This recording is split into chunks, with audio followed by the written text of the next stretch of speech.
کیا تم نے کبھی غور کیا ہے کہ ابراہیم کو حکم در حقیقت بیٹے کو قربان کرنے کا نہیں تھا؟ اس واقعے پر غور کرو تو تمہیں سمجھ آئے گا کہ ظاہری قربانی تو بیٹے کی تھی، مگر اسماعیل دراصل ابراہیم کی وہ دعا تھی جسے انہوں نے تڑپ تڑپ کر مانگنے کے بعد پایا تھا۔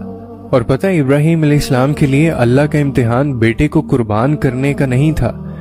بلکہ سب سے زیادہ مانگی گئی اور سب سے زیادہ پسندیدہ دعا کو قربان کرنے کا تھا۔ اور بالکل اسی طرح ہر شخص کا کوئی نہ کوئی اسماعیل ہوتا ہے جس کو اللہ کی راہ میں قربان کرنا بہت مشکل ہوتا ہے، مگر اس کو قربان کیے بغیر آپ اللہ کے قریب نہیں جا سکتے، آپ کو اللہ کا ساتھ نصیب نہیں ہوتا۔ کسی کا مال، کسی کی اولاد، کسی کا پیسہ اور کسی کا پیار اس کے لیے اسماعیل ہوتے ہیں۔ اور یقین رکھیں کہ دنیا میں آزمائش انہی لوگوں کے لیے ہے جنہیں اللہ چاہتا ہے، اور اگر تمہیں بھی تمہارا رب تمہارے اسماعیل کو قربان کرنے کا اشارہ دے رہا ہے تو اس رب پر یقین رکھ کر چھری کو چلا دو اور اس کے امتحان میں کامیاب ہو جاؤ،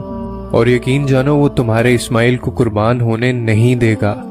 تم بس ایک دفعہ، ایک بار اس کی رضا میں پوری طرح داخل ہو کر تو دیکھو، ایک بار بس اس کو تسلیم کر کے تو دیکھو، پھر وہ رب تمہارے بھی لاڈ اٹھائے گا۔ اس کے حکم کو ماننے کے لیے تمہیں اپنی انا بھی مارنا پڑے گی اور اپنا نفس بھی، کیونکہ شیطان اور نفس بار بار وسوسے ڈالتے رہیں گے